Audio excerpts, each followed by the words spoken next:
ओम नारायणाय विद्महे वासुदेवाय धीमहि तन्नो विष्णु प्रचोदयात्। नमस्कार, स्वागत है आपका आचार्य वाणी में। देखिए, ये जो गायत्री हमने अभी उच्चारित करी, ये है विष्णु गायत्री। विष्णु गायत्री का अर्थ है कि पालन पोषण की क्षमता हमारे जीवन में विकसित हो। भगवान विष्णु पालक हैं, पालन करने वाले हैं, और हम भी अपने परिवार का पालन करने का प्रयास करते हैं। ऐसे में कई बार हमारे मनोमस्तिष्क में क्या होता है, ग्रहों के अनुसार से ऐसा प्रभाव उत्पन्न हो जाता है कि मैं कुछ कर नहीं पाऊंगा, क्या नहीं कर पाऊंगा। तो ऐसे में जब मन का साहस कम होने लगे, तब थोड़ी देर के लिए 11 बार इस गायत्री का अवश्य जप करें। देखिए, कल्याण के योग बनेंगे। और अब हम बात कर लेते हैं मीन राशि वालों के लिए आने वाला समय जो है वो कैसा रहेगा। ये गायत्री मैंने बहुत सोच समझ के आज उच्चारित करी थी। देखिए, मीन राशि वालों, आपकी राशि के अनुसार से शनि महाराज आपके एकादशवें भाव में चल रहे हैं, और एकादशवें भाव में जब शनि चलता है तो एक बड़ा अद्भुत प्रकार का योग ज्योतिष के अंदर बनता है कि धीरे धीरे स्टैटिक ग्रोथ देने का प्रयास करता है। सब कुछ आता है, लेकिन मंगल कमजोर होने के कारण से आजकल मनोमस्तिष्क में जो है हिम्मत, साहस में थोड़ा सा टूटने का योग बन जाते हैं। तो कोशिश ये करें, साहस को बढ़ाने का प्रयास कीजिएगा।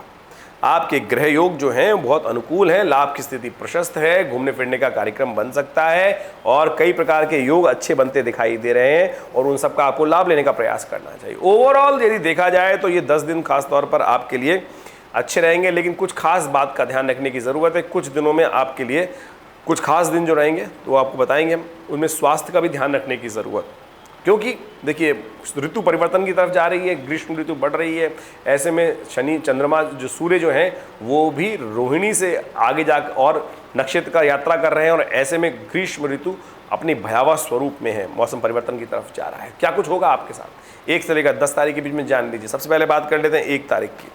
1 जून का पंचांग कहता है कि इस दिन जो ज्येष्ठ मास का विशेष तौर पे द्वादशी तिथि चल रही है, बृहस्पतिवार का अवसर है, तुला में चल रहे हैं चंद्रमा। ये तिथि एक तरह से योग कारक बहुत शुभ है। इस दिन प्रदोष भी है, गुरु प्रदोष है, और साथ साथ चंपक द्वादशी का योग बन रहा है। चंपक द्वादशी जो होती है वो भगवान विष्णु को प्रसन्न करने की तिथि मानी जाती है।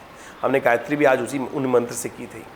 चंपक द्वादशी का भगवान शिव को, यदि शिव को भी चंपा के पुष्प अर्पित किए जाने चाहिए, और भगवान विष्णु को भी चंपा के, कृष्ण जी को भी चंपा के पुष्प अर्पित करने चाहिए।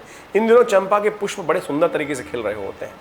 कहा जाता है कि इसके द्वारा भगवान के सौंदर्य में निखार आता है, और आपके मनोमस्तिष्क बुद्धि में भी उसकी सुगंध, जो भीनी भीनी सुगंध होती है, वो पॉजिटिव चेंजेस लाने के योग देती है। तो चंद्रमा का योग आपकी राशि के अनुसार से आज जो चल रहा है वो आपके अष्टम भाव में चल रहा है।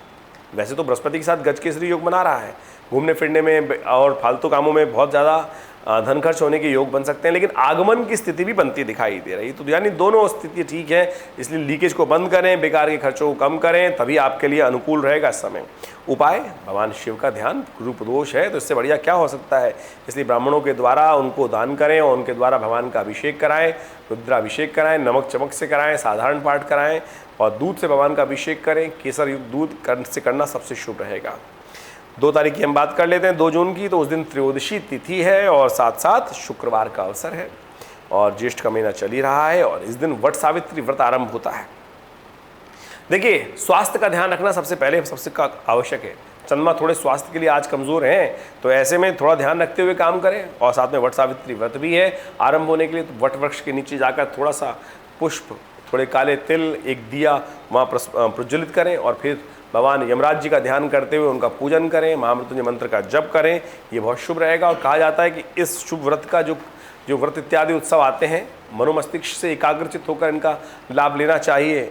आपके ऐसे शुभ मुहूर्तों में एक छोटा सा किया गया कार्य कई प्रकार से कई गुना अधिक आपके पुण्यों को बढ़ा देता है, और जो पाप जो हैं, क्षय हैं, जो आपके कर्म करने हैं, जो गलत कर्म है, वो उनको प्रभाव को शून्य कर देता है। तो कोशिश करें इन शुभ तिथियों का लाभ अवश्य लेने का प्रयास करें। ग्रह अनुकूल हैं, आपके समय अनुकूल है, कोशिश करें ऐसे में गौ सेवा करते हुए कार्य करें, और विशेष तौर पर आपके लिए आमदनी के बढ़ाने के रास्ते बन सकते हैं। कन्या पूजन करना भी, कन्याओं का विशेष तौर पे कुछ उपहार देना, उन चने इत्यादि, हलवे इत्यादि का उनको प्रसाद देना आपके लिए बहुत शुभ रहेगा। इन सब का उपयोग आपको करने का प्रयास करना चाहिए। केवल मंगल को प्रशस्त करने का प्रयास करें, उसकी हिम्मत बढ़ाने का प्रयास करें। मंगल के निमित्त हनुमान जी का पूजन भी कर लें, वो कल्याणकारी रहेगा। वहीं 3 जून की बात करें तो उस दिन चतुर्दशी तिथि है, साथ साथ सत्यव्रत भी उस दिन रहेगा। चतुर्दशी की शाम को पूर्णिमा का आगमन हो जाएगा। इस दिन शनिवार है और साथ साथ ज्येष्ठ मास के कृष्ण पक्ष की चतुर्दशी, शनिवार, साथ साथ सत्यव्रत एक साथ पड़ रहे हैं। तो ये सब बड़े कल्याणकारी उत्सव बनाते हैं। भगवान का ओम नमो नारायणाय का जब मंत्र जप करते हुए उनका ध्यान करें, उनका पूजन करें, आपके लिए स्थितियां शुभ होने के योग बनेंगे। ग्रह योग विशेष तौर पर चंद्रमा परिवर्तन की तरफ जा रहा है सुबह सुबह, और जब सूर्य उदय होगा तो उस समय बृहस्पति जो चंद्रमा जो है वृश्चिक राशि में प्रवेश कर चुके होंगे रात्रि के समय। तो ऐसे में जो योग बनेगा वो थोड़े आपको वो खर्चे बढ़ाने के योग बना सकता है। तो आपको ध्यान रखना है कि आपके बेकार के खर्चे आपके पल्ले ना पड़े। आपके अंदर धर्म का उदय अवश्य होता दिखाई दे रहा है, लेकिन एक बात का ध्यान रखिएगा, धर्म के अंदर भी बहुत सारे लोग अच्छे भी होते हैं, बहुत खराब भी होते हैं। तो आपको एक बात का ध्यान करना है कि ध्यान, यज्ञ, पूजा पाठ मनोमस्तिष्क के अनुसार से करने का प्रयास करें। बेकार लोगों से बचने का प्रयास करते हुए काम करेंगे। आपकी सरलता कहीं आपके भारी ना पड़ जाए। आपका सरलता से किसी पर विश्वास कर लेना कहीं आपके लिए नुकसानदायक ना हो जाए, इसलिए बहुत सोच समझकर किसी व्यक्ति पर विश्वास करें। अच्छा ये होगा कि धर्म ग्रंथों का अध्ययन करें, अवलोकन करें, भगवान का स्तवन करें, वो आपके लिए कल्याणकारी रहेगा। सत्यनारायण का व्रत है उस दिन, क्योंकि शाम को पूर्णिमा है, तो ऐसे में सबसे अच्छा ये है कि व्रत करें, ओम नमो नारायण का जप करें और खुद ही कथा का पाठ कर लें, शालिग्राम जी का पूजन कर लें, उनका चरणामृत ग्रहण करें, कल्याण होगा। अब बात कर लेते हैं हम पूर्णिमा की। ज्येष्ठ पूर्णिमा पड़ रही है 4 जून को, और उस दिन ज्येष्ठ की पूर्णिमा जो होती है वो बहुत ही दान पुण्य का लाभ देने वाली होती है। दान पुण्य से आपके पुण्यों को बढ़ाने वाली होती है। इस दिन शास्त्रों में वर्णित है कि जल का दान करना चाहिए। जल का दान करने से अनंत प्रकार के पुण्यों का उदय होने का योग बनता है। स्नान दान सब करें, तर्पण करें, पूर्णिमा की तिथि है। और साथ साथ उस दिन विशेष तौर पर जिसने वट सावित्री का व्रत भी किया जाता है। वैसे तो वट सावित्री का व्रत शास्त्रों में कई जगह जो जन प्रचलित है वो अमावस्या के दिन है, लेकिन पूर्णिमा के दिन भी कई संस्कृतियों में इस दिन व्रत कर कर अपने जीवन साथी के स्वास्थ्य के निमित्त कार्य करने का प्रयास किया जाता है, व्रत करने का प्रयास किया जाता है, अनुष्ठान करने का प्रयास किया जाता है। वो बहुत सुंदर योग बनाता है। तो आप कोशिश करें, आप दान करके, स्नान करके दान करें, और छाते का दान करें, खरबूजे का दान करें, पंखे का दान करें। ये सब चीज़ें बड़ी कल्याणकारी रहेंगी। और साथ साथ ग्रहों का योग दिखा रहा है कि चंद्रमा जो है आपकी वृश्चिक राशि में चल ही रहा है, और चंद्रमा क्षीण होने के कारण से एक समस्या उत्पन्न कर रहा है कि ऐसे में चंद्रमा भी क्षीण है, मंगल भी क्षीण है, और ये सारे के सारे ग्रह आपको थोड़ा आलस प्रवृत्ति की तरफ लगा सकते हैं और थोड़ा कार्यों में डिले होने के योग बन सकते हैं। तो कोशिश ये करें, अपने आप को प्रोवोक थोड़ा करने का प्रयास करें, इनिशिएट लेने का प्रयास करें, अन्यथा कहीं कार्यों में कहीं पीछे गति ना रह जाए। बहुत सारे लोग घर से आपसे त्रस्त ना हो जाएं और सही समय पर सही कार्य नहीं करेंगे तो फिर थोड़ा सा मनमुटाव होने के योग बन सकते हैं। शांत होकर उन सब चीज़ों पे अपने कार्यों में ध्यान देते हुए करना आपके लिए बहुत उपयोगी रहेगा। पूर्णिमा है तो इसलिए सुबह सुबह कोशिश करें, आज खीर का भोग भगवान को लगाकर उसका प्रसाद ग्रहण करें और फिर कल्याणकारी योग बनेंगे। वहीं 5 तारीख की यदि हम बात करें तो उस दिन मास परिवर्तन हो रहा है, आषाढ़ का महीना आरंभ हो रहा है, प्रतिपदा है, और साथ साथ द्वितीया भी एक साथ पड़ रही है। द्वितीया क्षय हो जाएगी। तो इस बात का ध्यान रखना चाहिए कि जिस महीने का आरंभ क्षय तिथि से होता है तो उस महीने में कई प्रकार के उपद्रव, प्राकृतिक आपदाएं, कई प्रकार की परेशानी होने के योग बनते हैं। तो बड़ी सावधानी के साथ कार्यों में रहने का प्रयास करना चाहिए। क्षय तिथि से महीना आरंभ होना कई प्रकार की मानसिक प्रकार के कष्टों को देने का योग बनाता है। तो ऐसे में सोमवार का अवसर है, लेकिन ग्रह जो है वो परिवर्तन होकर आपके लिए अनुकूल स्थिति बना रहे हैं। ऐसे में ग्रह साफ दिखा रहे हैं कि आपके लिए गजकेसरी योग रहेगा, आमदनी बढ़ने के योग बनेंगे, धीरे धीरे आपको पॉजिटिव लाभ प्राप्ति के योग बन सकते हैं। तो उसका आप लाभ लेने का अवश्य प्रयास करें। एक बात का ध्यान रखिएगा, गढ़मूल नक्षत्र है इस दिन, जो लोग जातक जन्म लेंगे उनके लिए थोड़ा समय भारी रहेगा, तो उनको मूल शांति अवश्य करानी चाहिए। यदि हम बात करें 6 तारीख की, तो 6 तारीख को तृतीया तिथि है आषाढ़ के महीने की, और साथ साथ उस दिन मंगलवार पड़ रहा है। एक बात और ध्यान रखें, मंगलवार के साथ साथ उस दिन भद्रा भी है। तो मंगल की भद्रा जब होती है तो 4 शाम को 2:20 से आरंभ होगी, रात्रि तक विद्यमान रहेगी। ऐसे में नए कार्यों को उस भद्रा के समय में नहीं आरंभ करना चाहिए, नहीं तो अनिष्टकारी योग बन जाते हैं। थोड़ी सी आग से कष्ट होने के योग दिखाई देते हैं। तो ऐसे में आप विशेष तौर पे बचने का प्रयास करें। आप गुड़ का दान करें, हनुमान जी का पाठ करें। आपके ग्रह योग विशेष तौर पर लाभ की स्थिति तो दिखाते हैं, सफलता की स्थिति दिखाते हैं, और साथ साथ ऐसा भी दिखाते हैं कि आपको केवल अपने कार्यों में मस्त होकर काम करने का प्रयास करना चाहिए। बहुत ज़्यादा दूसरों के कार्यों में मतभेद उत्पन्न ना करें, अपने कार्य में मस्त हो। आपका समय अनुकूल है, यात्रा के योग है, और विशेष तौर पर कन्या पूजन करते हुए कार्य करेंगे तो बहुत शुभ रहेगा। वहीं हम बात करें तो 7 तारीख की, 7 तारीख को बुधवार है और चतुर्थी का योग है। आषाढ़ मास की चतुर्थी गणेश चतुर्थी कही जाती है, और साथ साथ मासिक गणेश चतुर्थी होती है।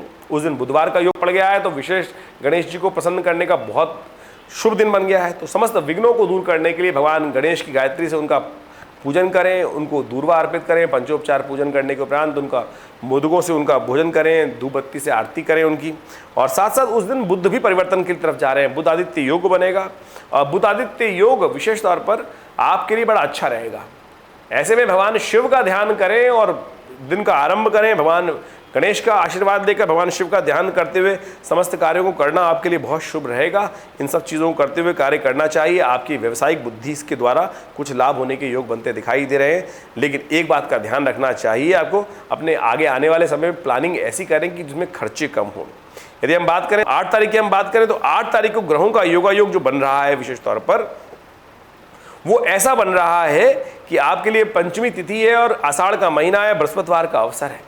खर्चे अभी भी आपको परेशान करने के योग बना सकते हैं, तो इस बात का ध्यान रखिएगा कि बेकार के कामों में खर्चे ना हो। इस वक्त शुक्र मंगल की जो युति चल रही है और साथ साथ सामने जो मंगल जो सामने चंद्रमा भी आ गया है, वो आपके मन को थोड़ा सा तामसिक प्रवृत्ति की तरफ लगा सकता है। छुट्टियों के दिन है, ऐसा ना हो कि गलत लोगों की संगत आपको परेशानी में डाल दे। तो इस बात का ध्यान रखते हुए कार्य करने की ज़रूरत है।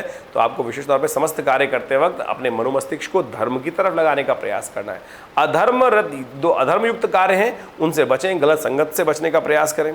अच्छा ये होगा कि आप थोड़ा सा सुबह सुबह माँ भगवती सरस्वती का ध्यान करते हुए ओम ऐं ह्रीं क्लीं चामुंडाई विच्चे नमः इस मंत्र का जप करें, आपके कष्ट दूर होने के योग बनेंगे। 9 तारीख की यदि हम बात करें तो उस दिन शुक्रवार है, षष्ठी तिथि है, आषाढ़ का महीना चल रहा है और चंद्रमा परिवर्तित होकर आपके 12वें भाव में चले गए हैं शनि के साथ।